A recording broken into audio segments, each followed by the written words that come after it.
तो the Gupta empire को start करते हैं। The history of Gupta period.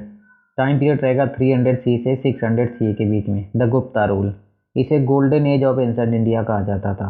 वजह क्या थी golden age of ancient India कहने का? इन्होंने ना आर्ट में, आर्किटेक्चर में, लिटरेचर में, साइंस में, टेक्नोलॉजी में, मेटलर्जी में, इन सब में काफ़ी ज़्यादा कंट्रीब्यूशन दिया था। ठीक है, आगे देखते हैं। गुप्ता डायनेस्टी के फाउंडर कौन थे? Shri Gupta was the founder of Gupta dynasty. और इनके सन का नाम क्या था? घटोत्कच। ठीक है, अब आगे देखते हैं कुछ इंपॉर्टेंट रूलर गुप्ता डायनेस्टी के। पहला रूलर है चंद्रगुप्ता फर्स्ट। ठीक है, तो फर्स्ट इंपॉर्टेंट रूलर होता है गुप्ता डायनेस्टी का। इसका टाइम पीरियड याद रखना 319 सी से 335 सी तक इसका टाइम पीरियड रहता है। इसे एक्चुअल फाउंडर माना जाता है गुप्ता डायनेस्टी का। एक्चुअल फाउंडर क्यों? क्योंकि इसके समय गुप्ता अम्पायर काफ़ी सक्सेसफुल हो जाता है। अब आगे देखते हैं। इसने अपने को टाइटल लिया था महाराजा धीराज। ठीक है, इनका एरिया कहाँ पर तक ये लोग कंट्रोल करते थे? मगध का एरिया, वही साउथ बिहार, झारखंड, ईस्टर्न उत्तर प्रदेश, ये सारा एरिया इनके अंडर में आता था। ठीक है, चंद्रगुप्त के अंडर में। आगे देखते हैं। इसी के किंग बनने के साथ 319 या 20 के अराउंड से ये गुप्ता संवत का टाइम पीरियड स्टार्ट हो जाता है। गुप्ता एरा कह सकते हो इसे। इसने की थी अपनी शादी लिच्छवी प्रिंसेस, उसका नाम था कुमार देवी।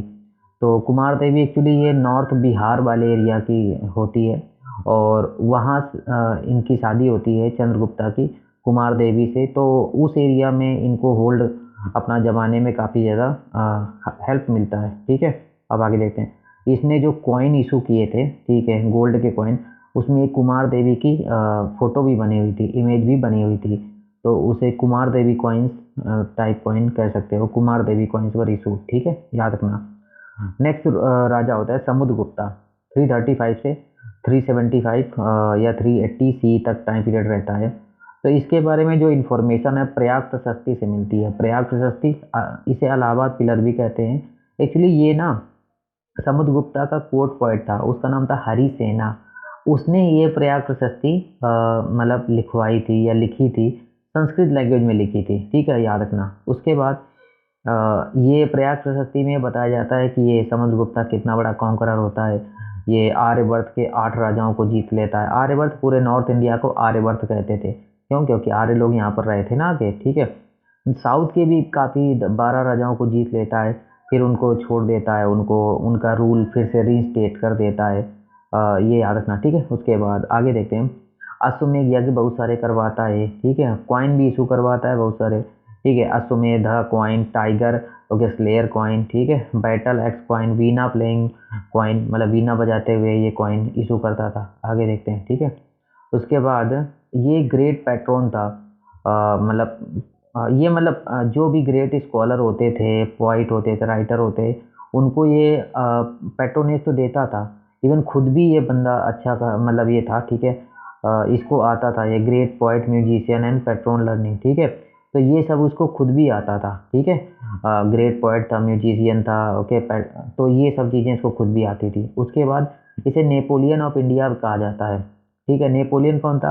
ये यूरोप का एक काफ़ी फेमस राजा होता है। ठीक है, और रूलर होता है, राजा क्या कहते हो, राजा भी अपने आप को डिक्लेयर किया था इसने। यूरोप में फ्रांस का काफ़ी बड़ा एरिया इसने जीत लिया था। ठीक है, तो ऐसे ही इंडिया में इसने समुद्रगुप्त ने किया था, तो इसको नेपोलियन ऑफ इंडिया कह देते हैं। ठीक है, और इसको धर्माप्रचार बंधु भी कहते हैं। इलाहाबाद पिलर में ऐसा लिखा हुआ है। चंद्रगुप्ता सेकंड बनता है। इसके बाद नेक्स्ट राजा चंद्रगुप्त सेकंड ने सका राजाओं को हरा दिया था। सका राजा वेस्टर्न इंडिया में रूल करने आए थे। ठीक है, गुजरात, काठियावाड़, मालवा वाले एरिया में रूल करते थे, उनको इसने डिफीट कर दिया, और इसने अपने आप को टाइटल लिया विक्रमादित्य। ठीक है, उसके बाद ये सारी इंफॉर्मेशन जानकारी मिलती कहाँ से? उदयगिरी के हो, विदिशा एमपी में, और सांची के इंस्क्रिप्शन से ये सब जानकारी मिलती है। ठीक है, इसने शादी की थी कुबेर नागा फैमिली की प्रिंसेस से, और इसकी एक डॉटर थी, उसका नाम था प्रभावती गुप्त। याद रखना, प्रभावती गुप्त की जो शादी हुई थी रुद्रसेन से हुई थी। रुद्रसेन सेंट्रल इंडिया का राजा था, और ये वाकाटाका फैमिली से बिलोंग करता था। एक्चुअली रुद्रसेन की क्या डेथ हो जाती है, तो अब इसकी बेटी किंग बन जाती है वहाँ की, मतलब क्वीन के रूप में अपना रूल करती है। ठीक है, तो अब इस ना अपनी बेटी को तो असिस्ट तो ये करेगा, हेल्प तो करेगा ही ना। ठीक है, तो ये अपनी बेटी को हेल्प करता है उस एम्पायर को गवर्न करने में, इससे काफ़ी एडवांटेज मिलता है इसको उस एरिया में अपना सिक्का जमाने में। ठीक है, आगे देखते हैं।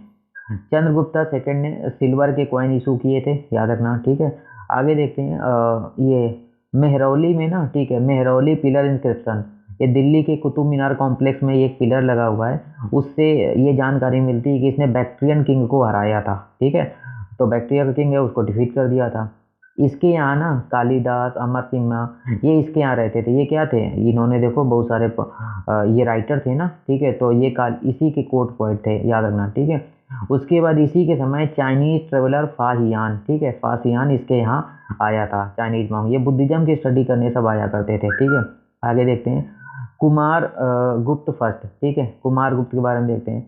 तो कुमार गुप्त को देखते हैं। ठीक है, ये एक्चुअली कई कई इंस्क्रिप्शन में इसके बारे में कुछ बताया गया है। देखो, फैजाबाद इंस्क्रिप्शन में इसको कहा गया है कि refer to okay king Kumar Gupta as the ruler of 4 ocean. ठीक है, 4 ओशन का रूलर माना गया है।